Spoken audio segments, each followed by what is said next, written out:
Hello friends, welcome to Galaxy Classes. उम्मीद है बहुत बहुत अच्छे होंगे आप लोग और भाई आप लोगों की तैयारियां प्रॉपरली चल रही होंगी। हमारा जो आज का टॉपिक है ये हमारी 100 गोल्डन कंसेप्ट सीरीज का ही नेक्स्ट वीडियो है। लास्ट वीडियो में आपने देखा कि हमने सरकम सेंटर के बेसिक कंसेप्ट को बहुत डिटेल में कवर किया। क्या क्या कवर किया था? क्विक रिकॉल, सरकम सेंटर क्या होता है, सरकम रेडियस क्या होता है, सरकम सर्कल क्या होता है, और इन रेडियस और सरकम रेडियस में कुछ रिलेशंस भी हमने यहाँ पे एस्टेब्लिश किए थे। इक्विलैटरल ट्रायंगल का केस हमने डिस्कस किया था। फिर फॉर्मूला कैसे बनता है एबीसी अपॉन 4 डेल्टा ये बताया था, या कहीं पर एंगल दिया हुआ है उसके सामने की भुजा दिया हुआ है वहां से भी आप सरकम रेडियस निकाल सकते हो। सरकम रेडियस की पोजीशंस क्या होती हैं, ये सारी चीजें हमने लास्ट के वीडियो में डिस्कस किया था। तो आज का वीडियो कुछ नहीं है, बस जो हमने पढ़ा हुआ था उनका एप्लीकेशन है। यहां पर आज हम कुछ क्वेश्चंस डिस्कस करेंगे जो लास्ट वीडियो पे बेस्ड हैं, यानी कंसेप्ट पिछले क्वेश्चन का होगा, पिछले वीडियो को होगा, और सारे क्वेश्चंस हम आज के सेशन में डिस्कस करेंगे। तो आपके सारे कंसेप्ट एक बार फिर से रिवाइज हो जाएंगे। और एक और चीज जो मैं आप लोगों से बार बार बताता हूं, इनका हैंड रिटन नोट्स भी आपको डिस्क्रिप्शन में मिल जाता है, तो प्लीज डाउनलोड दैट अगर आपको लगता है कि इट इज रिक्वायर्ड। तो आपके पास एक पूरी series of hand written notes मिल जाएगी, आपको कुछ करना नहीं है, आप वीडियो देखते टाइम सिर्फ समझने पर फोकस करिए। First thing. सेकंड, आपको वीडियो समझ में आ गया तो फिर आपको क्या करना है, हमारे गैलेक्सी ऐप पर हमारी वेबसाइट पर क्विज पड़ी हुई है, आपको उसका लिंक भी डिस्क्रिप्शन में मिल जाता है, आप जाके वो क्विज सॉल्व करिए। अगर कोई डाउट आता है तो comment section are always open, please write it down in comment section कि भाई आपको इस पर्टिकुलर क्वेश्चन या इस पर्टिकुलर कंसेप्ट में कोई डाउट है, सो दैट कि मैं उनको नेक्स्ट वीडियो में डिटेल में ले लूं। ठीक है, तो स्टार्ट करते हैं अपना आज का सेशन। देखते हैं क्या है हमारा आज का पहला question. Here it is question number 1। Question number 1 क्या कहते हैं? कह रहे ट्रायंगल एबीसी में एंगल एबीसी बराबर 65 डिग्री। बिना फिगर बनाए बात बनेगी नहीं, तो हम सबसे पहले यहां पे क्या करते हैं, फिगर बना लेते हैं। एक ट्रायंगल अपने पास क्या कह रहा है, एबीसी, तो कुछ इस तरीके से हमने एक ट्रायंगल बना लिया। This is ABC. ठीक है, अब यहां पर क्या कह रहा है आपसे यहां पर कह रहा है कि एंगल एबीसी बराबर 65 डिग्री, यानी कौन से एंगल की बात हो रही है, ये एंगल आपसे कितना कह रहा है, 65 डिग्री। फिर आपसे कह रहा है एंगल बीसीए बराबर 45 डिग्री। बीसीए यानी कि ये एंगल आपसे कितना कह रहा है, 45 डिग्री। और अब आपसे कह रहा है ओ त्रिभुज की भुजाओं के लंबार्धकों का प्रतिच्छेद बिंदु है। अब देखो मैंने शुरुआत क्या की कि भाई मैंने क्या क्या बताया था, तो जब मैंने सरकम सेंटर बताया तो पहली ही बात बताई थी कि ये परपेंडिकुलर बाइसेक्टर्स का इंटरसेक्शन पॉइंट होता है, यानी लंबार्धकों का प्रतिच्छेद बिंदु होता है। तो अगर लंबार्धकों का प्रतिच्छेद बिंदु O है, मतलब यहां पर कहीं पर क्या होगा, O होगा, तो this point is nothing but circumcentre. ये आपको बात पता होनी चाहिए, अगर नहीं पता है तो फिर लास्ट वीडियो जाके दोबारा देखिए। ये पॉइंट आपका क्या होगा, ये परिकेंद्र होगा। अब ये कह रहे हैं एंगल BOC की वैल्यू बता दो।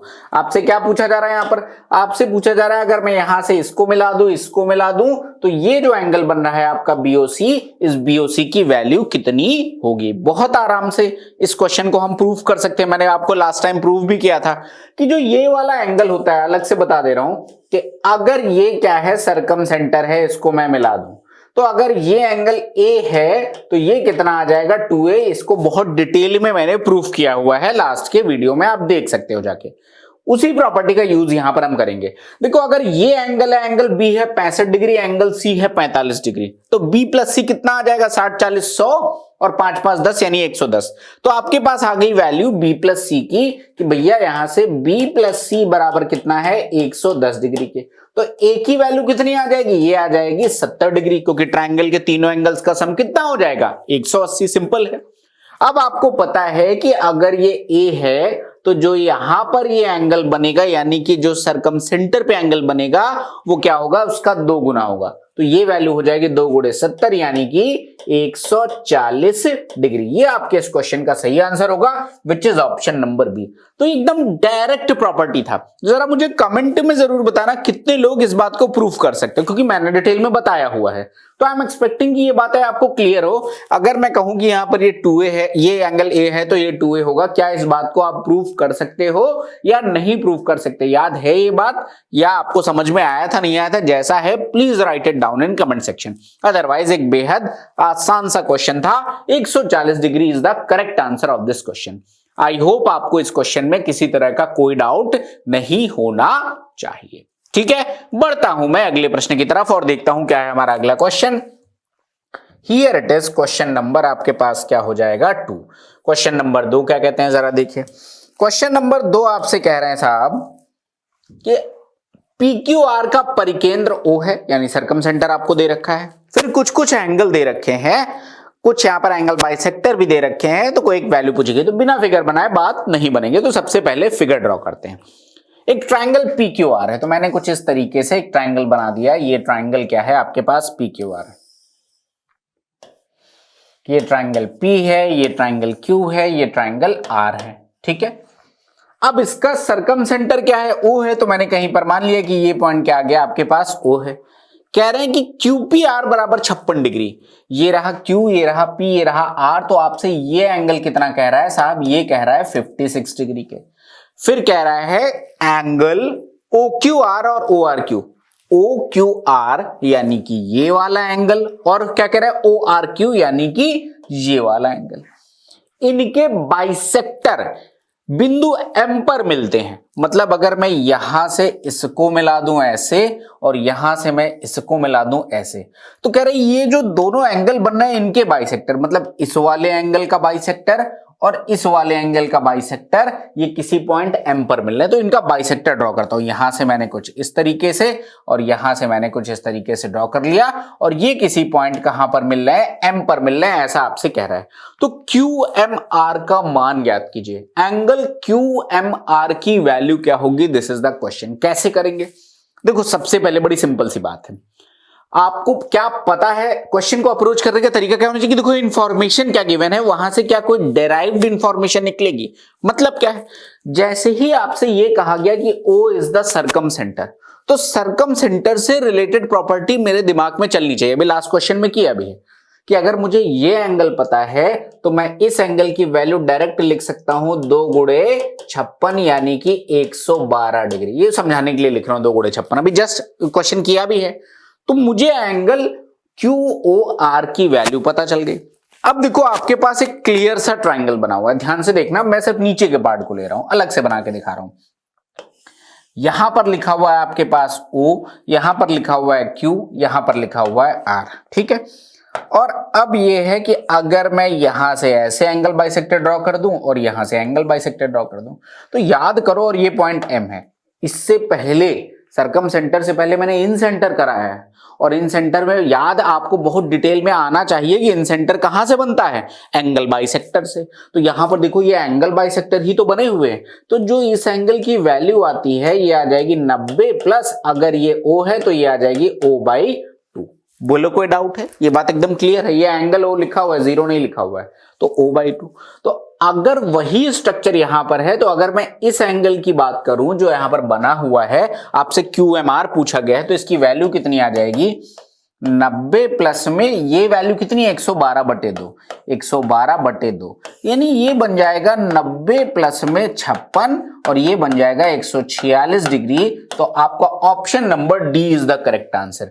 यानी यहां पर आपको पता क्या होना चाहिए था, इन सेंटर की भी बेसिक प्रॉपर्टी पता होनी चाहिए थी और सर्कम सेंटर की भी बेसिक प्रॉपर्टी पता होनी चाहिए थी। बाकी इस क्वेश्चन में कुछ भी नहीं था, बेहद आसान सा प्रश्न था। आई होप कोई डाउट नहीं होना चाहिए। अगर कोई डाउट होगा तो please write it down in comment section. मैं डेफिनेटली, वादा है मेरा, नेक्स्ट वीडियो में सिर्फ आपके डाउट्स ही ले लूंगा, ठीक है। लेकिन आपका अगर कोई डाउट है तो राइट डाउन करिए, अदरवाइज ये क्वेश्चन आपको क्लियर होगा। एकदम आसान सा क्वेश्चन है। आई होप कोई समस्या यहाँ पे नहीं होनी चाहिए, ठीक है। बढ़ता हूं अगले प्रश्न की तरफ और देखता हूं क्या है हमारा अगला question. Here it is question number 3। Question number 3 क्या कह रहे हैं, ट्राइंगल एबीसी में ए बी और सी के कोणार्धक यानी एंगल बाइसेक्टर एबीसी के परिवृत्त को क्रमशः एक्स वाई और जेड पर काटते हैं। कुछ कुछ एंगल्स की वैल्यू दे रखी है, कोई पूछा गया तो बिना फिगर बनाए बात नहीं बनेगी। तो सबसे पहले फिगर बनाते हैं। क्या कह रहा है, ट्राइंगल एबीसी। तो मैंने कुछ इस तरीके से एक ट्राइंगल बना लिया। ये ट्राइंगल आपके पास क्या है, एबीसी। बहुत अच्छी बात है। अब देखो क्या कह रहा है आपसे क्वेश्चन में। अब आपसे ये कह रहा है कि एबीसी के एंगल बाइसेक्टर एबीसी के सरकम सर्कल को एक्स वाई जेड पर काटते हैं। तो अगर मैं एबीसी का सरकम सर्कल ड्रॉ करूं, तो सरकम सर्कल का मतलब एक ऐसा वृत्त जो तीनों वर्टेक्स को टच करता हुआ जाएगा। ये हो गया इसका सरकम सर्कल। अब ये कह रहा है तीनों एंगल्स के एंगल बाइसेक्टर, इनको एक्स वाई जेड पर काटते हैं। मैं दूसरे कलर से यहां पे ले ले रहा हूं, डार्क ब्लू ले लेता हूं, ये रहा और ये। अब देख लो यहां पे क्या हुआ आपके पास, अगर मैं एंगल ए का एंगल बाइसेक्टर ड्रॉ करूंगा तो ये यहां पर एक्स पर काट रहा है, ठीक है, ये एंगल बाइसेक्टर है।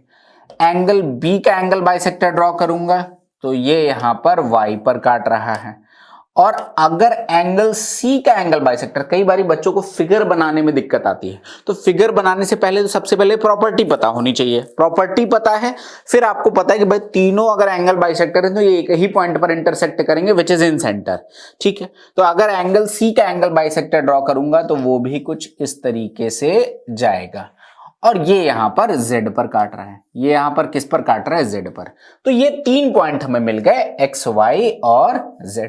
अब आपसे क्या कह रहा है, एंगल BAC बराबर 50 डिग्री। BAC यानी कि ये टोटल वैल्यू मुझे कितनी दे रखी है, 50 डिग्री। अभी मैं हाफ हाफ नहीं लिख रहा हूं, रिक्वायर्ड होगा तो लिख लेंगे। फिर कह रहा है CZY 30 डिग्री।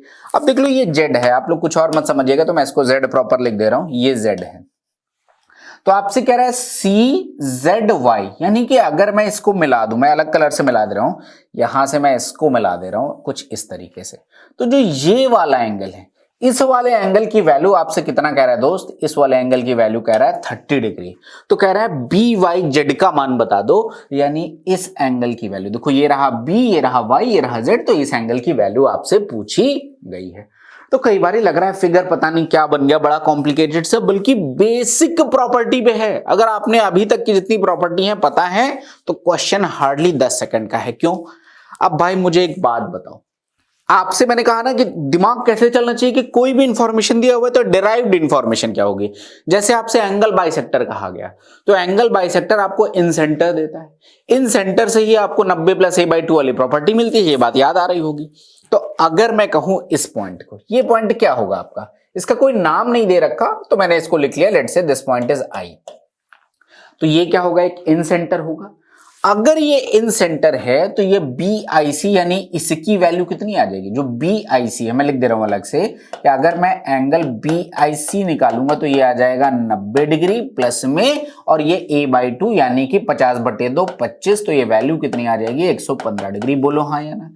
BIC इन सेंटर है क्योंकि कोणार्धक मिल रहे हैं, तो इसकी वैल्यू कितनी हो जाएगी, 90 + a/2 के बराबर। a बराबर 50 है तो 90 + 25 आ जाएगा 115।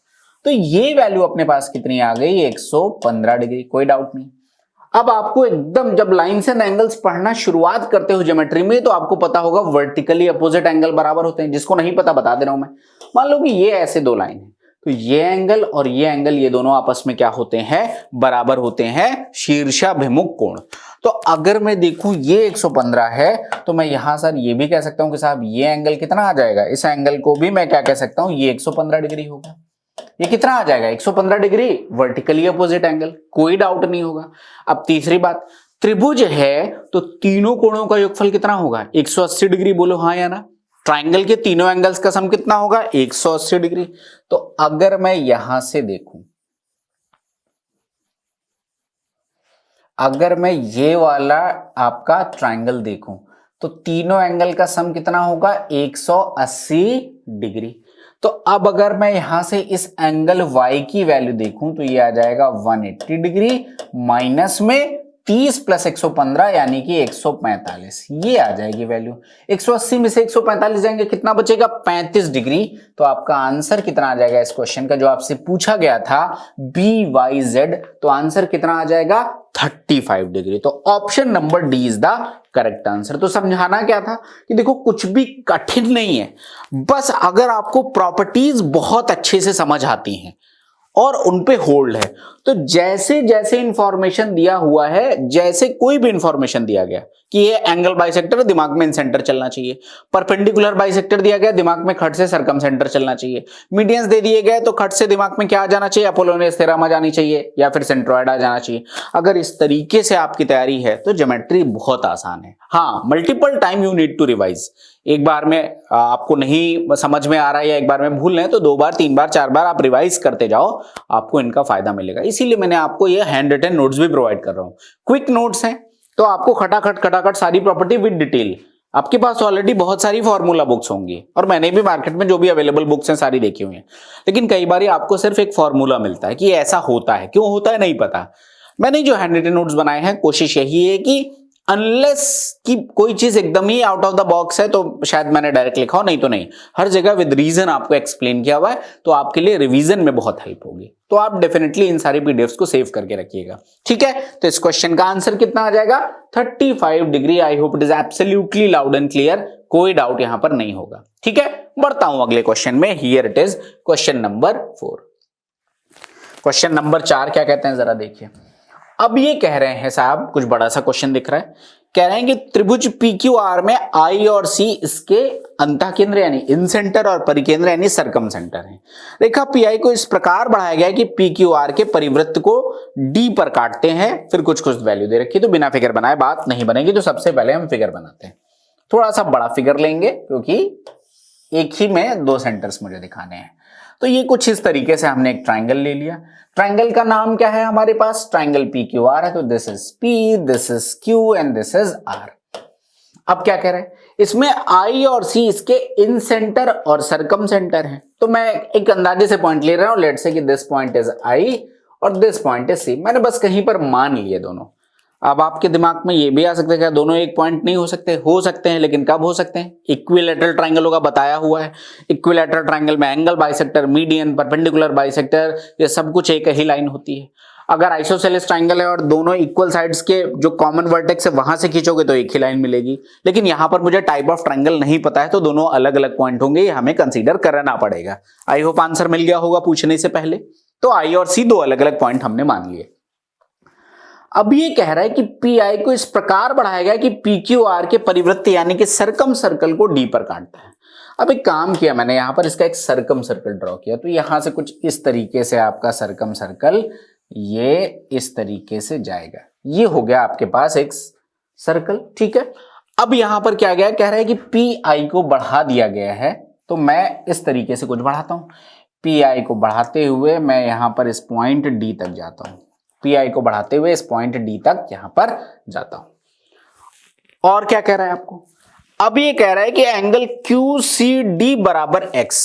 QCD मतलब अगर मैं यहां से इसको ऐसे मिला दूं, यहां से इसको ऐसे मिला दूं, तो आपसे कह रहा है कि साहब ये एंगल कितना है? ये कह रहा है आपसे X डिग्री, और ये पॉइंट आपका I था, ये यहां पर, ठीक है। अब क्या कह रहा है जरा देखो आगे, फिर कह रहा है PQR बराबर Y डिग्री। PQR यानी कि ये पूरा एंगल आपसे कितना कह रहा है? मैं पूरे एंगल को बाहर लिख रहा हूं, दिस इज Y डिग्री, कोई डाउट नहीं है। QID बराबर Z। QID, अब जरा यहां पर मैं इसको ऐसे बना लेता हूं QID, तो यहां से अगर मैं इसको मिला दूं तो ये एंगल आपसे कितना कह रहा है? Z degree. ये आपसे वैल्यू के दे रखी है, ठीक है। अब आपसे कह रहा है कि भैया 9x + 9y अपॉन 2z का मान कितना होगा? देखो ये क्वेश्चन में आपसे x + y अपॉन z बहुत बार पूछा गया है, ठीक है। बहुत बार आपसे x + y/2 की वैल्यू बहुत बार पूछी गई है। अब यहां पर थोड़े बहुत वेरिएशन करके आपसे पूछा गया है, करते हैं कैसे? बहुत आराम से। मैंने कहा कि आपको फोकस किस पे करना है कि क्या इंफॉर्मेशन दे रखी है, उससे डिराइव्ड इंफॉर्मेशन अगर मैं सोच पा रहा हूं तो मैं क्वेश्चन को 1 गो में कर लूंगा, ठीक है। तो अब देखो इंफॉर्मेशन मुझे एक सरकम सेंटर की दे रखी है। सरकम सेंटर से क्या पता चलता है? पहली बात तो भैया ये पता चलता है कि जो ये केंद्र वाला कोण है ये परिधि पे बने कोण का 2 गुना होगा। याद आ रहा होगा, ये बात बहुत डिटेल में बताई हुई है। नहीं याद आ रहा तो तुरंत बता दे रहा हूं कि देखो अगर ये सरकम सेंटर, ये मैंने ऐसे मिला दिया, तो अगर ये थीटा है तो ये कितना होगा? 2 थीटा। सर्कल भी ड्रॉ कर दोगे तो बात वही बनेगी, ठीक है। इस पे फोकस करते हैं कि अगर मैं देखूं, आपको समझाने के लिए मैं अलग से यहां पे ड्रॉ भी कर दे रहा हूं कि अगर मैं QD को बेस मान लूं, तो देखो ये QD एक C क्या है? सरकम सेंटर है। तो QD एक एंगल बना रहा है वृत्त के केंद्र पर, और यही QD बेस पर एक एंगल बन रहा है सरकमफ्रेंस पे, that is QP and D। तो ये जो एंगल होगा दैट इज QPD, वो एंगल क्या होगा? X का आधा होगा, इसमें कोई डाउट नहीं होगा। अगर ये X है और हमें पता है कि वृत्त के केंद्र पे बना कोण परिधि पे बने कोण का क्या होता है? 2 गुना होता है। तो अगर ये X है तो ये वाला एंगल कितना आ जाएगा? ये वाला एंगल आ जाएगा X/2। इसमें कोई डाउट नहीं होना चाहिए, एकदम क्लियर है। एक बात आ गई। अब आता हूं मैं इन सेंटर पे। इन सेंटर का मतलब एंगल बाइसेक्टर से बनता है और 90 + a/2, यही दो प्रॉपर्टी जो मेजर है, बाकी बहुत सारी लेकिन मेजर प्रॉपर्टी मैं इसी पे फोकस करता हूं कि देखो अगर इन सेंटर है तो एंगल बाइसेक्टर से बनता है। तो अगर आपको PQR की वैल्यू कहीं पर दे रखी थी, यहां पर मैंने पढ़ा था PQR की वैल्यू आपको दे रखी है y डिग्री, तो PQR यानी कि ये पूरा एंगल आपको y दे रखा है और यहीं पर आपके पास ये QI भी ड्रॉ है, मतलब I इन सेंटर है। अगर किसी ट्राइंगल में इन सेंटर बना है इसका मतलब वो एंगल बाइसेक्टर से बनेगा, बोलो हाँ या ना। और अगर वो एंगल बाइसेक्टर से बनेगा इसका मतलब जो ये QI रेखा, मैं इसको अलग से हाईलाइट कर रहा हूं, जो QI रेखा है ये कोणार्धक रेखा है, इसका मतलब ये कोण को दो बराबर भागों में बांटूगी, इसमें कोई डाउट नहीं है। तो अगर पूरा कोण PQR ये बराबर है y डिग्री के, तो ये जो ऊपर का कोण हो जाएगा ये कितना आ जाएगा, तो ये y/2 आ जाएगा, बोलो हाँ या ना। ये कितना आ जाएगा, y/2 डिग्री। क्लियर है, कितना आ जाएगा, y/2 डिग्री, कोई डाउट इसमें नहीं होगा। तो यहां तक भी वैल्यू आ गई अपने पास y/2, ये वैल्यू आ गई अपने पास x/2, यहां तक कोई डाउट नहीं होगा। अब क्वेश्चन ऑलमोस्ट फिनिश है, कोई दिक्कत की बात नहीं है। आपको एक प्रॉपर्टी पता होनी चाहिए, नहीं पता है तो मैं पहले बता दे रहा हूं कि देखो अगर ये एक ट्राइंगल है और इस ट्राइंगल में ये एक एक्सटर्नल एंगल है, ठीक है, तो ये एक्सटर्नल एंगल की जो वैल्यू होती है, अगर मैं कहूं इसको थीटा और इसको मैं कहूं अल्फा, तो ये वैल्यू किसके बराबर आ जाएगी, थीटा प्लस अल्फा के बराबर आ जाएगी। बस इतनी सी बात है, ठीक है। अब इसको प्रूव भी कर सकते हैं, मेरा मानना है कि मैं हर चीज प्रूव करके बताऊं, तो मैं लगे हाथ आपको प्रूव करके बता दे रहा हूं। क्या है देख लो, अगर ये एक ट्राइंगल है अपने पास, ठीक है, तो मुझे पता है कि ये एंगल मान लो कि ये A है, ये B है और ये C है। तो आपको पता है कि A + B + C ये किसके बराबर है, 180 डिग्री के। त्रिभुज के तीनों कोणों का योगफल कितना होता है, 180 डिग्री। और अगर मैं इसको कह दूं कि ये D है, तो आपको पता है कोई भी अगर स्ट्रेट लाइन है, कोई एक सीधी रेखा है, तो पूरा एंगल कितना हो जाएगा, 180 डिग्री का। यानी अपने को ये भी पता है कि C + D = 180 डिग्री। अब अगर दोनों वैल्यू 180 के बराबर हैं तो दोनों आपस में भी बराबर होनी चाहिए। मैं क्या कह सकता हूं कि A + B + C ये बराबर है C + D के। C से C कैंसिल आउट आ गया, A + B ये बराबर है D के। त्रिभुज का बाह्य कोण सम्मुख अंतः कोणों के योगफल के बराबर होता है। बहुत इंपॉर्टेंट प्रॉपर्टी है।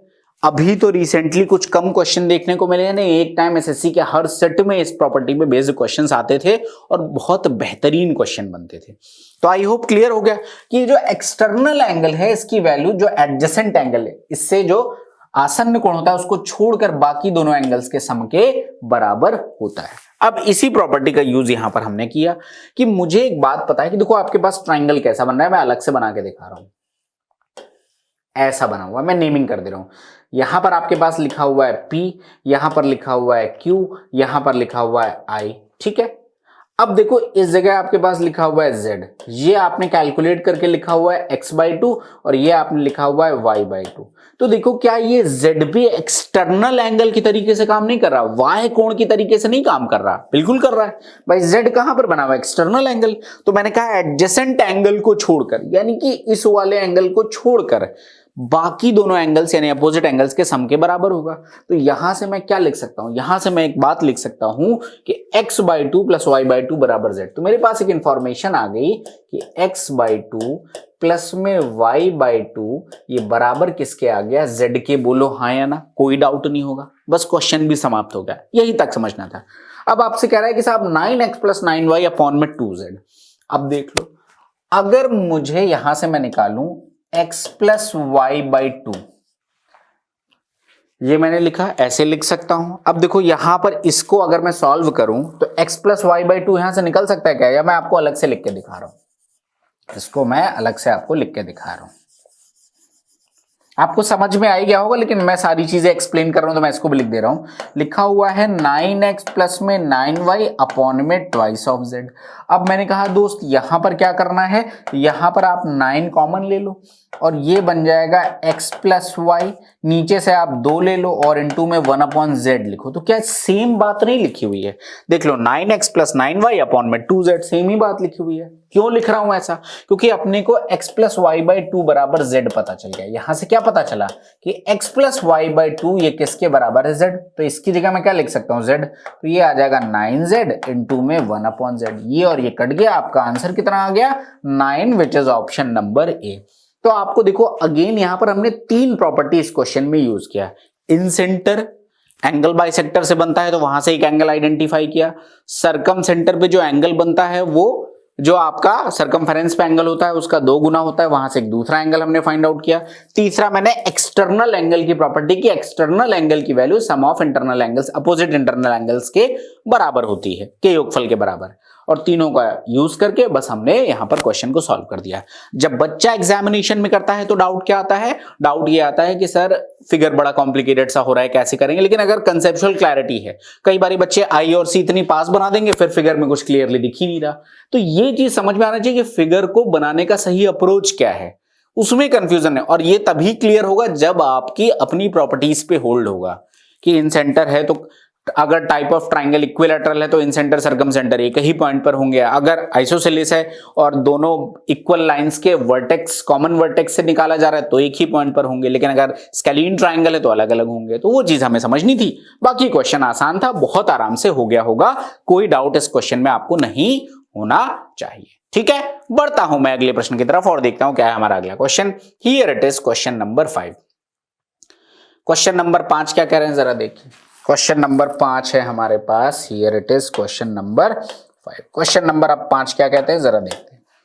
दी गई आकृति में एबीसी एक त्रिभुज है, एबीसी एक ट्राइंगल है, बहुत अच्छी बात है। AB बराबर 10 सेंटीमीटर, AC बराबर 6 सेंटीमीटर, AE बराबर 4 सेंटीमीटर। ठीक है, अब यहां पर ये कह रहे हैं कि त्रिभुज के परिकृत ने परिवृत्त होने से परिवृत्त का व्यास है तो त्रिभुज की परिधि कितनी है, ये आपके पास क्वेश्चन है। ठीक है, अब देख लो इस क्वेश्चन में कैसे करेंगे। इस क्वेश्चन में एक एरर्स भी है, वो मैं यहाँ पे करेक्ट कर दे रहा हूँ कि ये 90 डिग्री होना चाहिए। ठीक है, ये 90 डिग्री होना चाहिए तो मेंशन होता है, तो यहाँ पर ऐसे होना चाहिए, वो एक चीज मिसिंग है। अब ये कह रहे हैं कि त्रिभुज की परिधि या त्रिज्या ज्ञात करें। नहीं, यहाँ पे एक मिस्टेक है, यहाँ पर एक मिस्टेक ये है कि परिधि या त्रिज्या तो नहीं होगा, यहाँ पर त्रिभुज की त्रिज्या ज्ञात करें, ये एक मिस्टेक है क्वेश्चन में। परिधि निकालना है तो हम अलग से निकाल सकते हैं, तो मैं दोनों को ही निकाल दूंगा, देख लूंगा ऑप्शन किसके अकॉर्डिंग है। या तो आप 2πr निकालना होगा या रेडियस निकालना होगा, तो ये चीज है, ये प्लीज करेक्ट कर लीजिएगा, मैं आपको पीपीटी करेक्ट करके दूंगा, डोंट वरी। अब देखो क्वेश्चन कैसे करेंगे। मुझे पता है कि अगर ये एक ट्राइंगल है, पहली मिस्टेक क्या होती है, 10 6 को देखकर बंदा अपने आप में तीसरी भुजा 8 मान लेता है। हमें त्रिभुज समकोण नहीं दे रखा है, तो हो भी सकता है नहीं भी हो सकता है। ठीक है, तो अब देख लो, मुझे एक बात पता है, सरकम रेडियस। सरकम रेडियस का जो फॉर्मूला होता है कैपिटल R बराबर, ये मैंने प्रूफ किया है, ABC अपॉन में 4 डेल्टा, यानी तीनों भुजाओं का प्रोडक्ट इनटू में 4 अपॉन में 4 इनटू ट्राइंगल का एरिया। तो एक भुजा है 10, दूसरी भुजा है 6, तीसरी भुजा अपने को पता नहीं है, मैंने मान लिया कि तीसरी भुजा क्या है, यहां पर मैंने इसको A मान लिया। ये कितनी है? A, तो ये आ जाएगा A अपॉन में 4। अब देखो डेल्टा का मतलब, तो डेल्टा या तो हीरोज से निकालो या हाफ बेस इंटू हाइट से निकल सकता है। हाफ बेस इंटू हाइट से क्या हो जाएगा, BC आपका बेस है, तो ये आ जाएगा 1/2 इंटू में BC इंटू में हाइट कितना है, तो AE आ जाएगा। AE की वैल्यू कितनी है? 4 है। अच्छा, BC मैंने कुछ मान रखा है तो मैं उसको फिर से वही लिख ले रहा हूं कि BC बराबर किसके आ जाएगा, ये बराबर आ जाएगा A के। तो 4 इंटू 1/2 इंटू A इंटू में 4, ये आपके पास आ गया। अब देखो भैया, यहां से A और A तो कैंसिल आउट, 2 से आपका ये कैंसिल आउट, ये कितना आ जाएगा 60 अपॉन में कितना आ जाएगा 8, वैल्यू कितनी आ जाएगी 7.5, ये कितना आ गया 7.5। यानी अगर आपसे सरकम रेडियस पूछा गया होता, परित्रिज्या पूछा गया होता, यहाँ पर ये जो टाइपिंग एरर लग रहा है वो जानते हो क्या लग रहा है, ये परिधि त्रिज्या की जगह ये लिखा होना चाहिए था परित्रिज्या। ये देख लो, then find the radius of the circumcircle, वही परित्रिज्या पूछा गया, दैट इज अ मिस्टेक, कोई दिक्कत नहीं है, ये परित्रिज्या था। ठीक है, लेकिन अब मैंने आपको परिधि भी बता दिया तो मैं वो भी कैलकुलेट कर लूंगा, कोई दिक्कत की बात यहां पर नहीं है। तो अगर आपसे सरकम रेडियस पूछा जाता तो सरकम रेडियस आपका हो जाता 7.5, which is option number B, कोई डाउट नहीं होगा। और अगर आपसे सरकमफेरेंस भी पूछा जाता तो कितना हो जाएगा, 2 इंटू में 22/7 इंटू में 7.5, ये आ जाएगा 15, 15 दूनी 30 का 0 कैरी ऑन 3, 15 दूना 30, 3 33, तो 330/7 दिस इज द आंसर। तो अगर आपसे पूछा जाता circumference of that circum circle कितना होगा, तो आपका आंसर ये आता। अगर आपसे सर्कम रेडियस या परिधि त्रिज्या पूछा गया है तो वो आपका आंसर आएगा 7.5 centimetre. Option number B is the correct answer. तो आई होप क्वेश्चन क्लियर होगा, सिंपल सा ही क्वेश्चन था। एरिया की प्रॉपर्टी हमने यहां पर यूज किया और जो हमारा फॉर्मूला था ABC/4 डेल्टा, कितने लोगों को याद है, कैसे प्रूफ करते हैं इसको जल्दी से बताइएगा कमेंट में, अदरवाइज तो मैंने आपको बता ही रखा है। ठीक है, तो आई होप ये क्वेश्चन एकदम क्लियर होगा। बढ़िया सा क्वेश्चन था, डायरेक्ट अगर आपको समझ में आ रहा है तो एग्जाम में 10-15 सेकंड में आप सॉल्व करोगे। प्रॉब्लम है तो फिर आपको टाइम लगने वाला है। ठीक है, बढ़ता हूं मैं अगले क्वेश्चन में। Here it is question number 6। Question number 6 क्या कह रहे हैं जरा देखिए। क्वेश्चन नंबर 6 कह रहे हैं किसी ट्रायंगल की भुजाएं 56, 90 और 106 सेंटीमीटर है, इसके परिवृत्त का क्षेत्रफल ज्ञात कीजिए। ये परिवृत्त का होगा, ये फॉन्ट एरर है तो मैं आपको यहां पे करेक्ट करके, इसके परिवृत्त का क्षेत्रफल ज्ञात कीजिए। कैसे करेंगे, अब देखो परिवृत्त का क्षेत्रफल फाइंड आउट करना है मुझे। क्षेत्रफल से कोई टेंशन नहीं, मुझे रेडियस का पता होना चाहिए। परिवृत्त की त्रिज्या कितनी होगी यानी सर्कम रेडियस कितना होगा, और मुझे 3 भुजाएं पता है। मेरे पास 2 तरीके हैं इस क्वेश्चन को सॉल्व करने के। ABC/4 डेल्टा निकालू, वहां से πr² निकाल लूं, एक तरीका। और दूसरा, भुजाओं में जब भी ऐसी बड़ी भुजा आए तो जनरली एक ट्रेंड है, जरूरी नहीं है, मैं अभी डिस्क्लेमर बता रहा हूं, इट इज नॉट नेसेसरी, लेकिन जनरली एक ट्रेंड है। और मैं बार बार आपसे कहता हूं कि भैया 100 तक के ट्रिपलेट्स आपको याद होने चाहिए। वो अगर याद है तो आपका काम बन जाएगा, नहीं याद है तो आप इनको छोटा भी करके देख सकते हो। अगर मैं 2 से डिवाइड कर दूं तो एक आ जाएगा 28, एक आ जाएगा 45 और एक आ जाएगा 53। ये तो ट्रिपलेट है ही है, इसका मतलब 56, 90 और 106 भी ट्रिपलेट होगा। यानी यहां से जो त्रिभुज बनेगा वो त्रिभुज बनेगा समकोण त्रिभुज। तो अब आपका क्वेश्चन बहुत आसान है, जिसको देख के आंसर तो डायरेक्ट समझ में आ रहा है कि अब आपके पास एक भुजा है ये 56, दूसरी भुजा है 90, तीसरी भुजा है 106, ये तीनों भुजाएं हैं।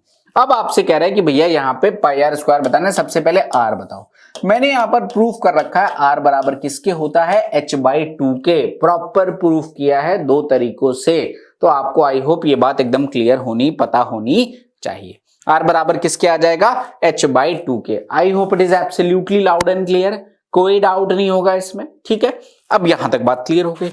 तो अब आपका आंसर यहां से अगर मैं ये कहूं तो ये पार्ट और ये पार्ट तीनों बराबर होते हैं, और ये सारे के सारे किसके बराबर होंगे, 53 के बराबर होंगे। आपसे पूछेगा इसका एरिया बताओ। अगर मैं यहां पर एक ऐसा सर्कल ड्रॉ करता हूं तो ये आ जाएगा πr² का मतलब 53 का होल स्क्वायर। तो कितना आ जाएगा, लास्ट में 9 आना चाहिए, 2 ऑप्शन है, लेकिन ये 50 के रेंज में है, मतलब 2500 के नियरेस्ट वैल्यू एक ही दिख रही है। This is the answer, option number A is the correct answer. क्या किया, मुझे कैलकुलेट 53 का स्क्वायर लगाने की जरूरत नहीं, क्यों, यूनिट डिजिट मुझे दिख रही है 9, 2 ऑप्शन बचे। अब देखो 50 का स्क्वायर होता है 2500, तो 53 का स्क्वायर 2500 से थोड़ी सी बड़ी वैल्यू होगी, लेकिन वो 4500 तक तो नहीं पहुंच जाने वाली है। तो यही आंसर होगा, आप कैलकुलेट करके चेक कर सकते हो। तो सिर्फ डायरेक्ट प्रॉपर्टी बेस्ड क्वेश्चन था। अगर आपको प्रॉपर्टी पता है तो क्वेश्चन तुरंत हो जाएगा, प्रॉपर्टी नहीं पता है then it is a problem. I hope it is absolutely loud and clear, कोई डाउट नहीं होगा, आसान सा क्वेश्चन था ये सारी। अगर कोई भाई डायरेक्ट इस वीडियो को देख रहा है तो भैया एक रिक्वेस्ट है, इससे पहले आप देखोगे वेंसडे को हमने सरकम सेंटर का पार्ट 1 डाला है, हर एक प्रॉपर्टी को डिटेल में प्रूफ किया है जाकर। तो प्लीज पहले आप जाके उस वीडियो को देख लीजिएगा, ज्यादा टाइम नहीं लगेगा, 35-40 मिनट लगेगा। आप 1.2, 1.25 जैसी भी आपकी अंडरस्टैंडिंग है वहां पर जाके देख सकते हो। तो 15-20-25 मिनट में आपके पूरे कंसेप्ट बहुत डिटेल में क्लियर हो जाएंगे। फिर आपको ये सारे क्वेश्चन आप मुझे देखने की जरूरत नहीं, आप खुद ही कर पा रहे होगे। तो आई होप ये क्लियर होगा। अगला पार्ट है क्वेश्चन नंबर 7, कह रहे हैं ट्राइंगल PQR में एंगल Q बराबर 60 डिग्री। तो मैं एक ट्राइंगल बना लेता हूं, this is a triangle PQR। ये रहा P, ये रहा Q, ये रहा R। एंगल Q बराबर किसके कह रहा है साहब, ये कह रहा है 60 डिग्री के। PR बराबर 14√6, ये किसके बराबर है, 14√6 के। तो PQR की परित्रिज्या बताओ। अब देख लो, PQR की परित्रिज्या बतानी है, यानी अपने को बताना है R। अब R बराबर ABC/4 डेल्टा होता है, वो तो बनेगा नहीं। याद करो, मैंने आपको एक चीज बताई थी, तुरंत फिर से याद करा दे रहा हूं कि अगर ये एक ट्राइंगल है, यहां पर ये एंगल A है, ये सामने की भुजा स्मॉल है, ये एंगल B है, ये सामने की भुजा स्मॉल b, ये एंगल क्या है आपके पास C है और ये सामने की बजाय स्मॉल c है। तो मैंने बताया था कैपिटल R बराबर A अपॉन में ट्वाइस साइन A बराबर होगा B अपॉन में ट्वाइस ऑफ साइन B और ये बराबर होगा C अपॉन में ट्वाइस ऑफ साइन C। और ये सब क्वेश्चन डायरेक्ट एग्जाम में पूछे हुए क्वेश्चन है, मैंने जितने भी क्वेश्चन आपको कराए सारे PYQs थे। तो अगर ये बात आपको पता है तो देख लो, आपको पता है कि ये आपको ये एंगल पता है, इसके सामने की भुजा पता है, तो कैपिटल R बराबर हो जाएगा भुजा which is 14 under root 6 upon में 2 इंटू में साइन और ये आ जाएगा 60 डिग्री। तो ये आ जाएगा 14 अंडर रूट 6 अपॉन में 2 और साइन 60 की वैल्यू √3/2, तो ये आ जाएगा √3/2। ये और ये कैंसिल आउट हो जाएगा। 14 √6 का मतलब 14 √3 इंटू में √2 अपॉन में ये आ जाएगा √3। ये और ये कट जाएगा, आपका आंसर कितना आ जाएगा 14 under √2 which is option number A. 14 under √2 option number A is the correct answer of this question. बोलिए अगर कोई डाउट है। एकदम सिंपल सा क्वेश्चन था, आराम से हो गया होगा, सिर्फ प्रॉपर्टी पता होनी चाहिए। तो मैंने मोटी मोटी जितनी भी प्रॉपर्टी कराई उन सब पे आपको एक एक क्वेश्चन, दो क्वेश्चन करा दिए हैं ताकि आपको एक आइडिया हो। देखते हैं क्या है हमारा अगला क्वेश्चन। तो फिलहाल कोई क्वेश्चन नहीं है, सो thanks for watching the session. पिछले मतलब ये 2 वीडियो का कॉम्बो है, पूरा देखेंगे फिर आपके पास सरकम सेंटर को लेकर पूरी एकदम क्लैरिटी होगी। मन में एक आध सवाल आ सकता है कि इन सेंटर और सरकम सेंटर्स के बीच की दूरी d² - 2 आ रहा है, वो मैं कराऊंगा, इसलिए इस पर्टिकुलर वीडियो में नहीं था। यहाँ पर सरकम सेंटर इन सेंटर को मैंने डिटेल में कवर कर लिया है। तो नेक्स्ट वीडियो में नए टॉपिक के साथ मिलेंगे। पहले सेंटर्स बहुत डिटेल में कवर करेंगे, फिर मिसलेनियस एक क्लास लेकर उसमें हम सारी चीजों का इंटर रिलेशन भी वहां पर जाके प्रूव कर देंगे, उस पर क्वेश्चन आपको करा दूंगा। ठीक है, तो आई होप ये वीडियो अच्छा लगा होगा। जाके भैया क्विज विज सॉल्व कर लीजिएगा क्योंकि बहुत जरूरी है। नोट्स डाउनलोड कर लीजिएगा, सेव कर लीजिएगा और मिलते हैं नेक्स्ट वीडियो में एक नए टॉपिक के साथ। So thanks for watching the session, bye bye and good night.